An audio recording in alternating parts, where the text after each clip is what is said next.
Hello everyone, हम Swati Deshwal. Welcome to the square root academy. आज हम डिस्कस करने वाले हैं some important concept of logic gate. तो चलिए स्टार्ट करते हैं। पहला गेट जो हम लेते हैं वो है एंड गेट। तो ये हमारा टू इनपुट एंड गेट का सिंबल है।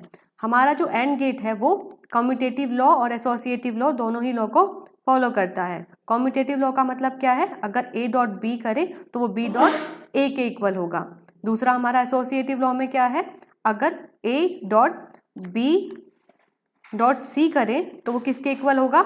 a डॉट बी और उसका आउटपुट c के साथ। यानी कि जो हमारा एंड गेट है वो कम्यूटेटिव लॉ और एसोसिएटिव लॉ दोनों ही लॉ को फॉलो करता है। दूसरा हमारा गेट क्या है? और गेट है। ये हमारा सिंबल है टू इनपुट और गेट का। और गेट भी हमारा कम्यूटेटिव लॉ और एसोसिएटिव लॉ दोनों ही लॉ को फॉलो करता है। कम्यूटेटिव का मतलब a plus B will be equal to B plus A. Associative law मतलब a प्लस बी और उसका जो आउटपुट है उसको c के साथ हम और कराएंगे तो वो आंसर जो यानी कि जो आउटपुट होगी वो किसके इक्वल होगी? अगर हम b और c को साथ पहले और कराएं, उसका जो रिजल्ट है उसको a के साथ और कराएं, यानी कि a plus B plus C is equal to a plus B plus C. यानी कि जो हमारा और गेट है ये कम्यूटेटिव लॉ और एसोसिएटिव लॉ दोनों ही लॉ को फॉलो करता है। अब हमारा थर्ड गेट क्या है? थर्ड गेट है हमारा नैंड गेट। थर्ड गेट है हमारा नैंड गेट। ये हमारे टू इनपुट नैंड गेट का सिंबल है। अब इंपॉर्टेंट जो चीज़ है यहाँ पे नोटिस करने वाली क्या है कि हमारा जो नैंड गेट है, नैंड गेट हमारा यूनिवर्सल गेट है। यूनिवर्सल गेट जो है वो कम्यूटेटिव लॉ को फॉलो करता है बट एसोसिएटिव लॉ को फॉलो नहीं करता है। नैंड गेट जो हमारा एक यूनिवर्सल गेट है वो कम्यूटेटिव लॉ को फॉलो करता है बट एसोसिएटिव लॉ को फॉलो नहीं करता है। यानी कि कम्यूटेटिव लॉ को फॉलो करेगा, इसका मतलब क्या है? a डॉट बी का bar is equal to B dot A का बार। यानी कि नैंड गेट हमारा कम्यूटेटिव लॉ को फॉलो करता है।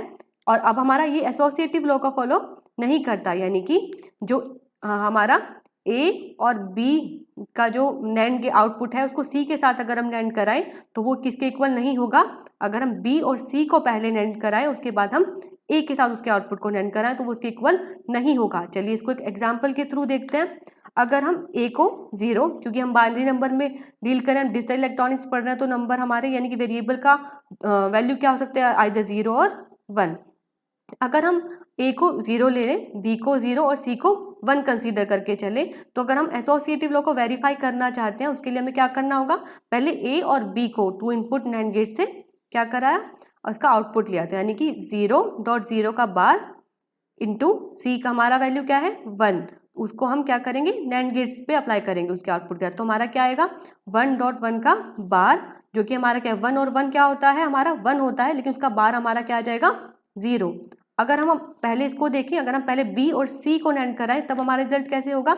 0 इंटू 0 का बार, यानी कि 0 इंटू 0 हमारा क्या होता है? 0 और उसका बार हमारा 1। यानी कि हमारा 0 इंटू 1 का बार है, जो आंसर हमारा क्या आएगा? 1।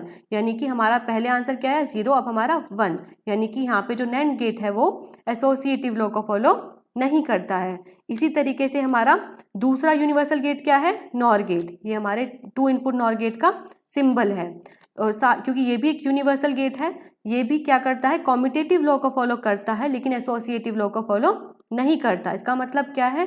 जो हमारे यूनिवर्सल गेट हैं वो कम्यूटेटिव लॉ को फॉलो करते हैं लेकिन एसोसिएटिव लॉ को फॉलो नहीं करते हैं। कम्यूटेटिव लॉ का मतलब a प्लस बी का जो बार है वो किसके इक्वल होगा? b प्लस ए के बार के। लेकिन एसोसिएटिव लॉ को ये फॉलो नहीं करेगा। यानी कि a प्लस बी का जो बार है प्लस c का बार किसके इक्वल नहीं होगा?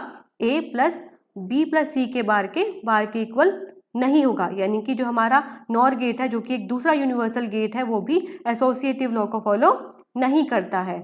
हमारे एंड गेट और गेट दोनों एसोसिएटिव और कम्यूटेटिव दोनों लॉ को फॉलो कर रहे थे, लेकिन जो हमारा यूनिवर्सल गेट है वो हमारा एसोसिएटिव लॉ को फॉलो नहीं करता है। अब हमारा फिफ्थ गेट क्या है? एक्स और गेट। एक्स और गेट को हम क्या बोलते हैं साथ में? Inequality detector. ये बहुत इंपॉर्टेंट चीज़ है। एक्स और गेट को हम क्या बोलते हैं? Inequality detector. ये हमारा टू इनपुट एक्स और गेट का सिंबल है। यानी कि हमारा इसका आउटपुट क्या होता है? अगर a और b हमारा इनपुट है तो हमारा आउटपुट क्या होगा? a b का bar plus a bar into b। अब हमारा इसका ट्रुथ टेबल देख लेते हैं। ट्रुथ टेबल हमारे XOR गेट का। यानी कि जब हमारा 2 इनपुट है तो यानी कि हमारी 4 स्टेट पॉसिबल होंगी, 0 0 0 1 1 0 और 1 1।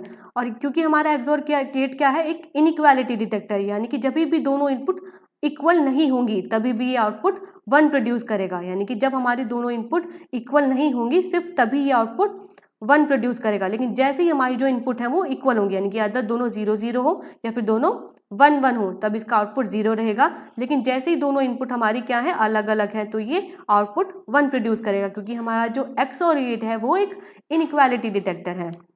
अब साथ में और भी चीज़ें देखते हैं XOR गेट के साथ।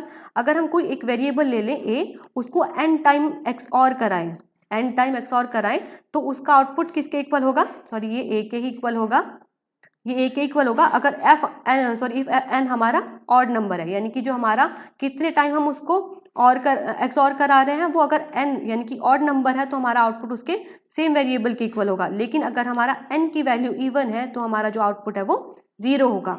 बहुत अच्छे से ध्यान रखिए, अगर हम n टाइम XOR कराएं किसी वेरिएबल को तो वो उसी वेरिएबल के इक्वल होगा अगर हमारा n का वैल्यू ऑड है, और वो ही अगर 0 के इक्वल होगा अगर हमारा n का वैल्यू इवन है। और साथ में अब हम देख लेते हैं हमारा जो XOR गेट है वो एसोसिएटिव लॉ और कम्यूटेटिव लॉ दोनों को ही फॉलो करता है। हमारे सिर्फ कौन से गेट थे, यूनिवर्सल गेट थे जो सिर्फ कम्यूटेटिव लॉ को फॉलो करते हैं, एसोसिएटिव लॉ को फॉलो नहीं करते हैं। उससे अलग जितने भी हमारे गेट हैं वो दोनों ही लॉ को फॉलो करेंगे, एसोसिएटिव लॉ को भी और कम्यूटेटिव लॉ को भी। तो कम्यूटेटिव लॉ में A XOR B करें तो हमारा B XOR A के इक्वल होगा। एसोसिएटिव लॉ में हम क्या करेंगे, B और C को अगर पहले XOR करें उसको A के साथ XOR करें तो उसका जो रिजल्ट है वो एग्जैक्टली किसके इक्वल होगा, अगर हम A और B को XOR करें उसके रिजल्ट को C के साथ XOR करें। यानी कि हमारा जो XOR गेट है वो कम्यूटेटिव लॉ और एसोसिएटिव लॉ दोनों ही लॉ को फॉलो करता है। तो एक और गेट हम देख लेते हैं। नेक्स्ट गेट है हमारा क्या है, XNOR गेट। ये हमारा 2 इनपुट XNOR गेट का सिंबल है। यहाँ पे हमारा आउटपुट क्या होता है, A B plus A bar into B बार। ये हमारा आउटपुट किसका होता है, XNOR गेट का। ये हमारा क्या है, XOR गेट हमारा क्या था, इनइक्वालिटी डिटेक्टर, लेकिन हमारा XNOR गेट क्या है, इक्वालिटी डिटेक्टर। बहुत अच्छे से इस चीज़ को ध्यान रखिए, हमारा XNOR गेट क्या है, इक्वालिटी डिटेक्टर। तो चलिए अब ट्रुथ टेबल देखते हैं।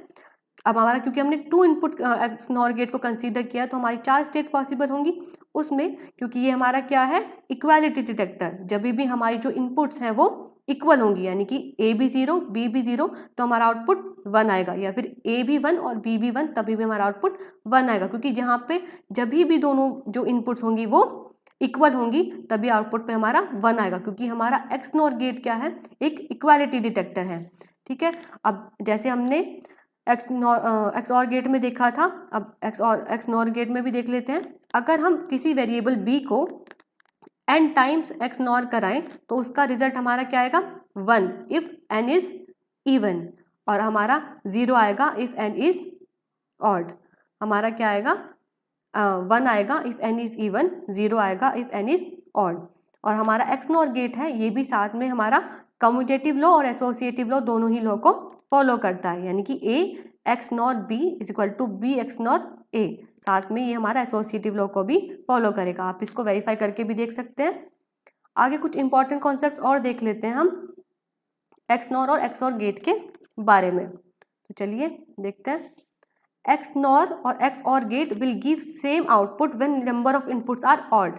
यानी कि जब नंबर ऑफ इनपुट्स हैं हमारी ऑड है तब हमारा XOR गेट और XNOR गेट दोनों ही सेम रिजल्ट प्रोड्यूस करेंगे। यानी कि अगर हम 3 नंबर ऑफ इनपुट, यानी कि 3 हमारा ऑड नंबर है उसको 3 नंबर ऑफ इनपुट्स कंसीडर करें तो हमारा A XOR B XOR C will be equal to A XNOR B XNOR C। यानी कि जब नंबर ऑफ इनपुट्स हमारी ऑड है तो दोनों ही जो हमारे गेट हैं XOR गेट और XNOR गेट दोनों के दोनों ही सेम रिजल्ट प्रोड्यूस करते हैं। लेकिन जब हमारा नंबर ऑफ इनपुट्स क्या है, इवन है, when number of inputs are even, तब वो हम एक दूसरे के कॉम्प्लीमेंट होंगे। यानी कि अगर 2 नंबर ऑफ इनपुट्स लें हम तो A XOR B is equal to A XOR B का बार। यानी कि अगर नंबर ऑफ इनपुट्स हमारे इवन है तो वो एक दूसरे के कॉम्प्लीमेंट होंगे, लेकिन अगर नंबर ऑफ इनपुट्स हमारे ऑड हैं तो वो दोनों ही सेम जो रिजल्ट है प्रोड्यूस करेंगे। अब हमने देखा था जो हमारा XOR गेट है वो क्या है, इनइक्वालिटी डिटेक्टर है, वो हमेशा ही इनइक्वालिटी डिटेक्टर है, वो नंबर ऑफ इनपुट्स 1 ऑड हो या फिर इवन हो। लेकिन जो हमारा XNOR गेट है वो इक्वालिटी डिटेक्टर कब है, जब number of inputs are even, लेकिन वो इनइक्वालिटी डिटेक्टर है व्हेन जब number of inputs are odd. तो इस चीज़ को बहुत ही ध्यान में रख के चलिए। तो हमें अगर कोई भी क्वेश्चन आपका पहले XNOR में आता है तो हम ट्राई करते हैं उसको पहले XOR में कन्वर्ट कर लें, क्योंकि XOR गेट हमारा क्या है, हमेशा के हमेशा ही इनइक्वालिटी डिटेक्टर है। लेकिन जो हमारा XNOR गेट है वो जब number of inputs are even है तब वो इक्वालिटी डिटेक्टर है, जब number of inputs are odd है तब वो इनइक्वालिटी डिटेक्टर है। साथ ही में हमने देखा कि हमारे जो दो यूनिवर्सल गेट हैं, यूनिवर्सल गेट कौन कौन से हैं, NAND गेट और NOR गेट, वो ही दोनों ऐसे गेट हैं जो एसोसिएटिव लॉ को फॉलो नहीं करते हैं। उससे अलग जितने भी हमारे बेसिक गेट हैं वो कम्यूटेटिव लॉ और एसोसिएटिव लॉ दोनों ही लॉ को फॉलो करते हैं। तो चलिए आज की क्लास को हम यहीं पे वाइंड अप करते हैं। अगर आपको वीडियो पसंद आया तो please like, share and subscribe square root academy. Thank you so much.